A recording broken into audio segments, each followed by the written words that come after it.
Woo! It is technically June 6, 2016, and another driving vlog for you.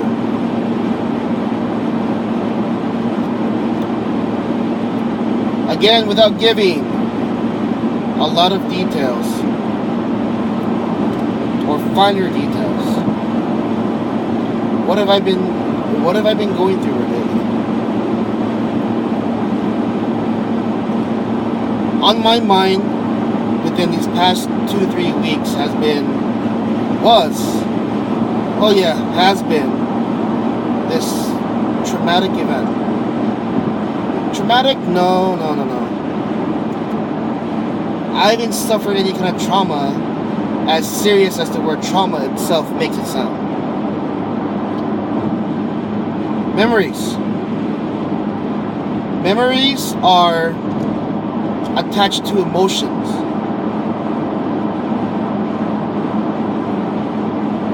Your other senses are tied into the memory. So if you smell something, that could trigger a memory because that smell is attached to something you remember or an event in your life. Same thing, it could also make you relive. When you remember something, you relive and re-experience the emotion attached to it. That's what's been happening to me. There was a period in my life where an event caused great emotional stress to me. It messed me up. It messed me up. I suppose in order. First, because it went on for years. A few years. First, I was joyful, ecstatic, hopeful because of this event. Then what happened is I began to feel different emotions. At the time, I didn't know what I was doing, or I'll just say what I was doing wrong. I started to hand over my power, hand over my authority, okay? Because I felt it was the best for the people involved. I felt it was the best for that. So I started to hand my power away, thinking it was the right thing to do. At this time, if I haven't already discussed it, at this time, there was a facade that I had put up. A facade that in itself was my mistake. This facade was kept up to act accordingly to what other people wanted me to act, to how society says I should act. So this facade handed power away. I handed my power away. Then I started to feel remorse by it, but I couldn't find out why. I couldn't explain it why. And eventually, now as I am now, I figured out it's because I handed my power away. I gave away my authority, where the authority should have always been mine to keep. The power should have always been mine to keep. So that act began to crack the little capsule I created of my emotions. By the way, that's the reason why the facade was up. Because I had made the decision to hide away my emotions, because what I felt at the time I put them away, let's say 2004, what happened to me at that time, that could be a traumatic experience. It certainly made a big impact in my life.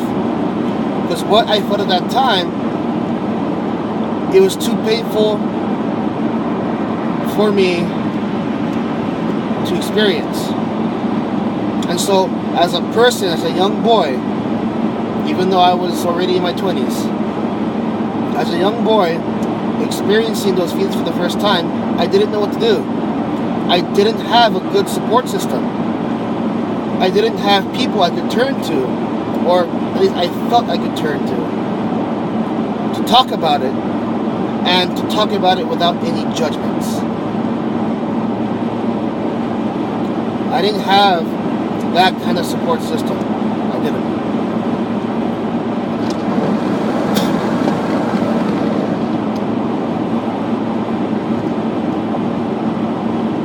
And so, by myself, I made the decision to take my emotions, box them up, seal it in concrete, whatever you want to call it, encase it, and put it away. Sure, I buried it. I buried them. But anyway, back to what was happening. It started to send cracks. It started to make cracks in the casing. And so I would have these little fits of rage. Remorse about myself, sad, negative emotions begin to leak out. Because if you think about it, negative emotions have a strong presence. That's why it's very easy to remember something you're angry about, no matter how small it was. Something you're angry about compared to something you were just cheerful or okay about. You always remember the more intense emotions and the memories attached to those emotions. You always remember those easily. And you almost always remember them first.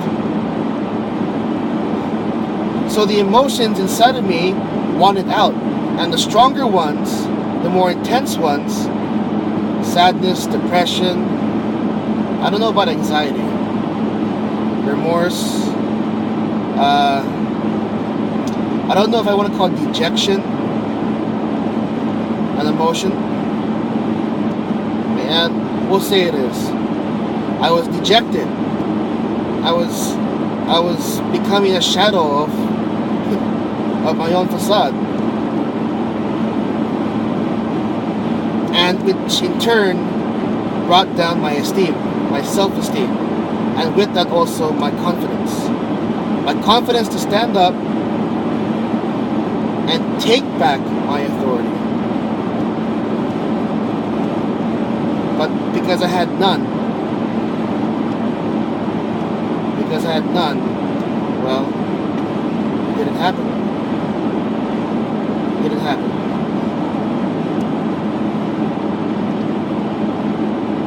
So all of this is leaking out. These emotions are coming back out. It's almost like a Pandora's box, if I'm going to use that analogy correctly. Kind of like that. So it kept coming out, and my esteem, my confidence was going down. And of course the facade, had to be happy, had to be commanding, had to be what everybody thought I should be.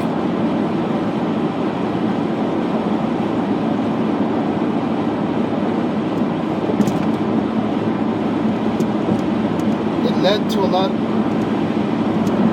a lot of distress. It led to that a lot. Abandoned, deserted. I was in a room full of people, but I felt alone.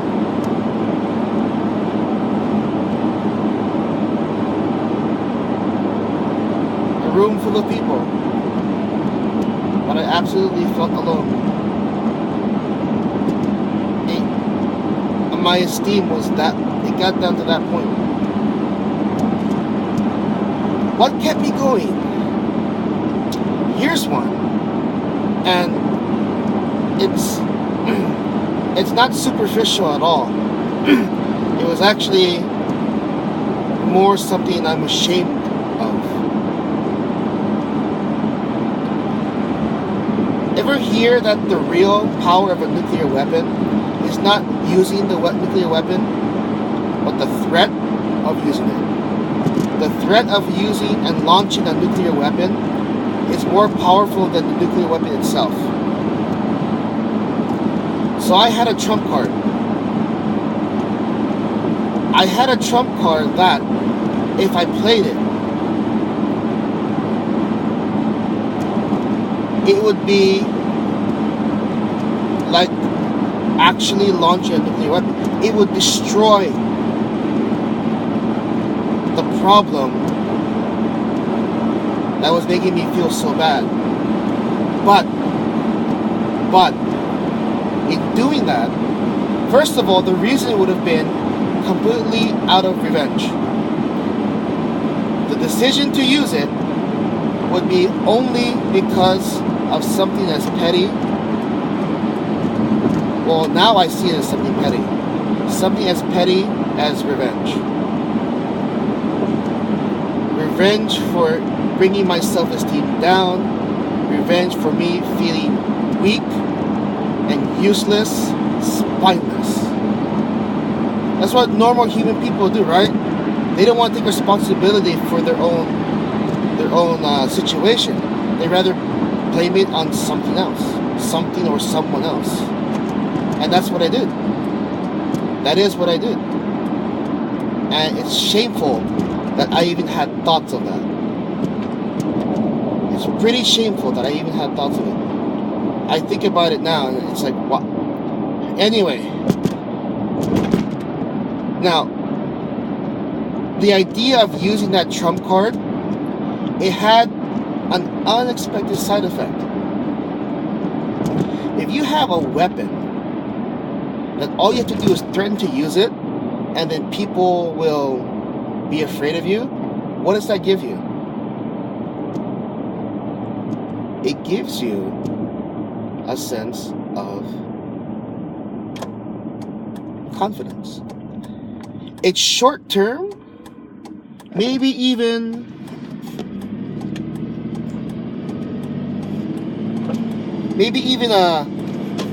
a fake confidence, but guess what it did for me?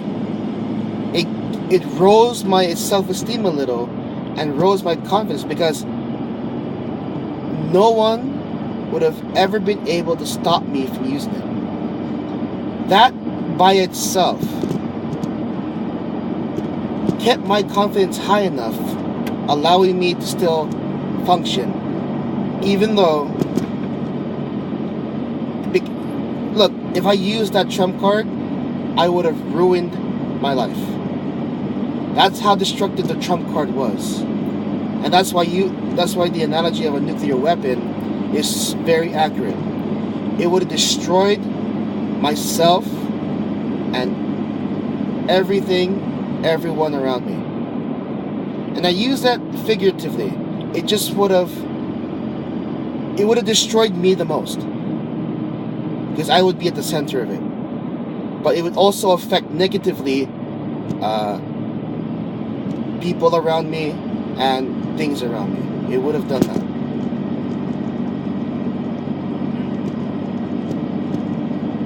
And so that trump card gave me power. It gave me confidence. So it re-energized me a little bit. It kept my esteem and confidence high enough so that I wouldn't use that trump card. So that I wouldn't use it.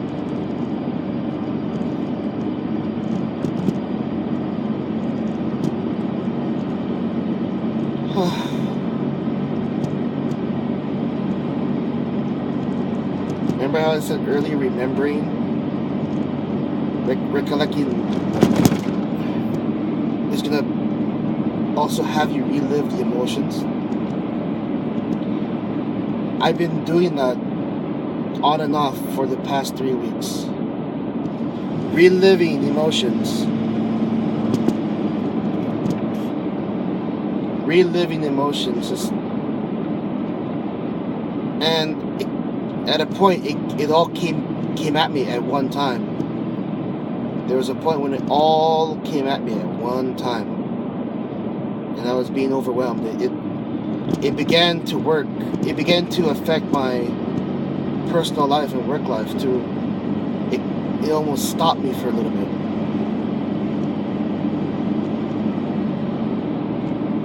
It wasn't good. It wasn't good at all.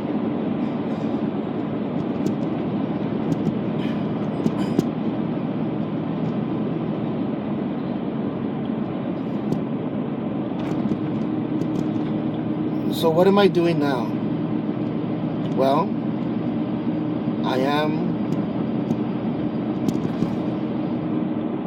I've gotten my esteem and confidence back up. It's up. In fact, it's the highest it's ever been in my whole life. It's refreshing. It feels good. And that's not a joke. This is the highest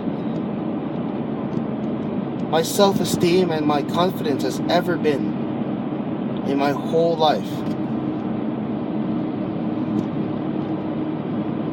And of course, I love it. It's great to feel this way. But there's also a part of me that says it's not high enough. It's not high enough. A habit of mine is to over prepare. So if I'm teaching class, I'd rather run out of class time than run out of things to teach in class. Kind of like that. Something my mentor, Mr. Castillo, taught me as I was his assistant.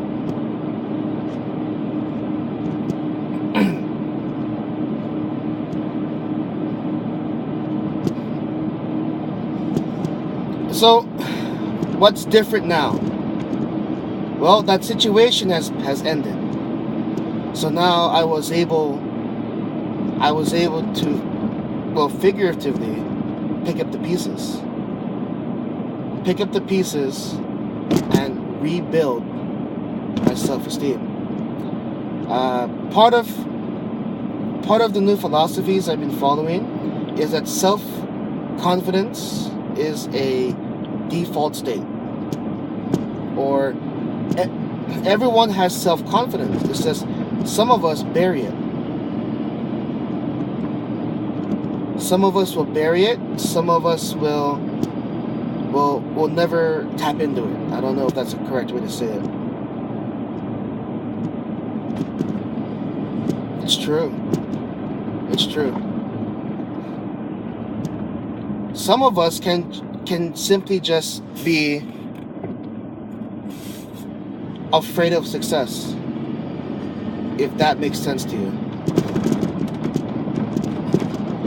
We could simply be just afraid of success.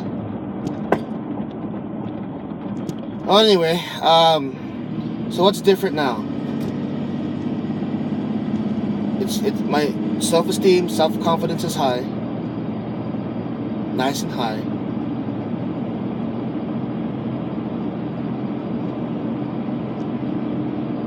I am. Oh, can I share that with you and not give away details? It's high now because I have cracked open that case of emotions. All of those emotions that I have buried, they're free now. They're out.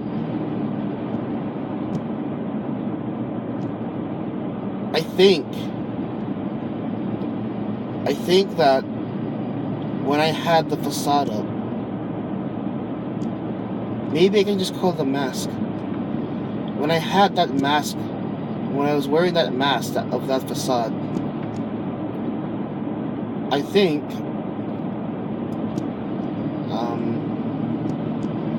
I must have seemed cold to some people.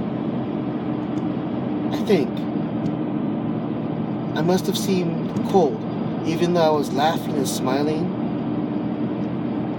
I'm beginning to, I suppose, understand that people can unconsciously sense the emotions of another person, not just by looking at their body language,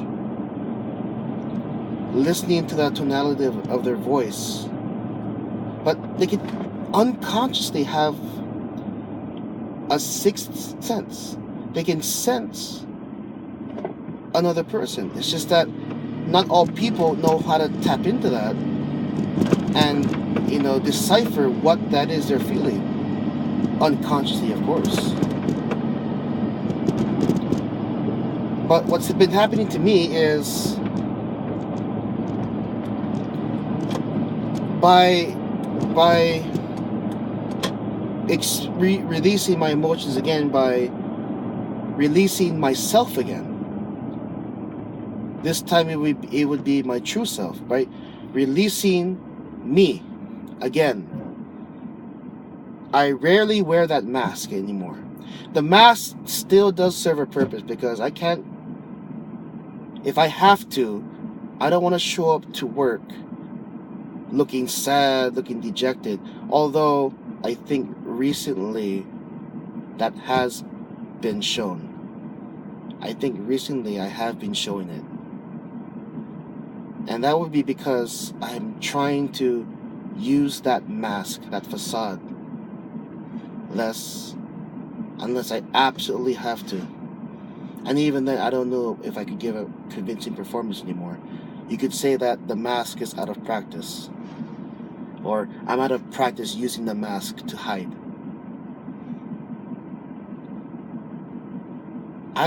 By feeling my own emotions again, these real emotions, I think I've become sensitive to emotion. I find myself crying while watching a TV show where two people are crying. A father finds his son again.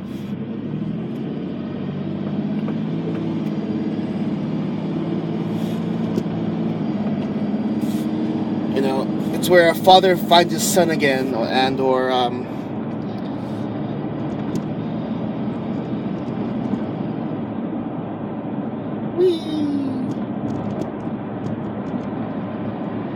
hold on here.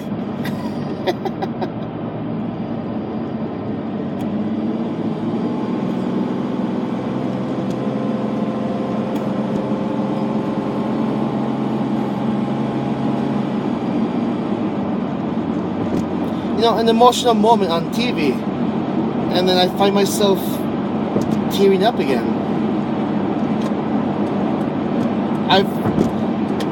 I've shed tears within these past 2 years, more within these past 2 than I've ever shed in my whole life. It's something. I mean, of course, when I was a baby, that doesn't count. But I was, I had to be macho when I was a young man, a young boy. I had to be macho. I had to not cry. I had to always be strong, because that's what society wanted for me. That's what society was being taught to me.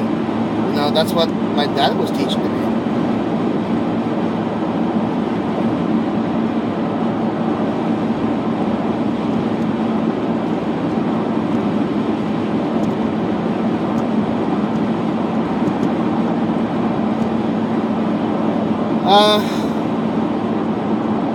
Let's finish this up. Today,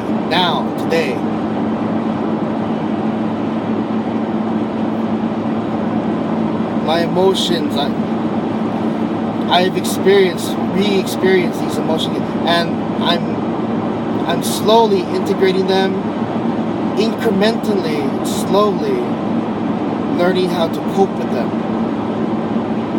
Some of the emotions, they did get away from me, and they latched themselves on to an unsuspecting target. That's something personal that I'm not going to reveal here.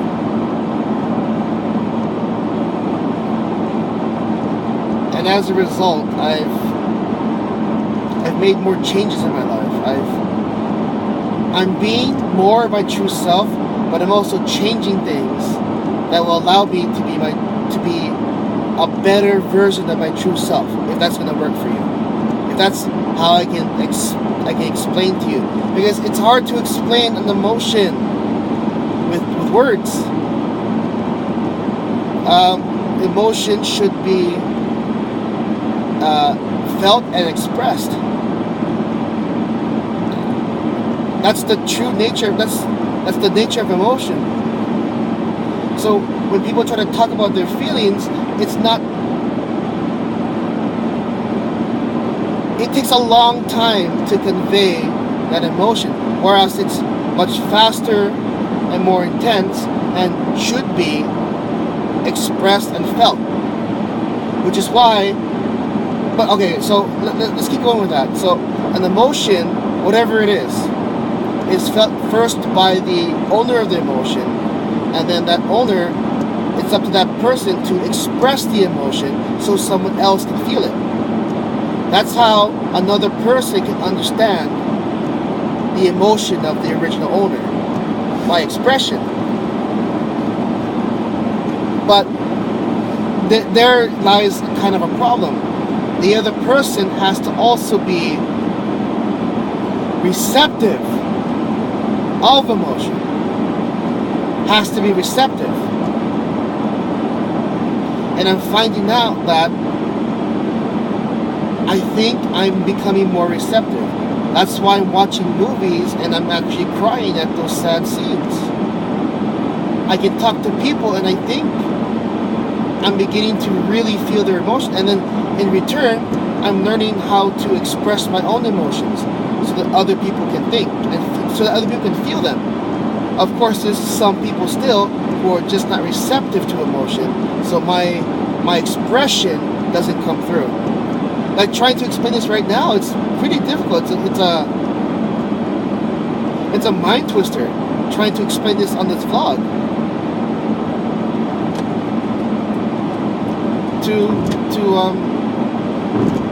To properly share emotion, you have to first have someone good at expressing emotion, and two, another person that is receptive to it. That's the best way for an emotion to be properly understood. Remove thought and just feel it. If it's to somebody else, express it well so the other person can feel it. That is true nature of emotion, to be felt and expressed. Not so much to be talked about. Not so much to be talked about. Like how I'm trying to show my true self now. How I want to show my true self more. Through expression.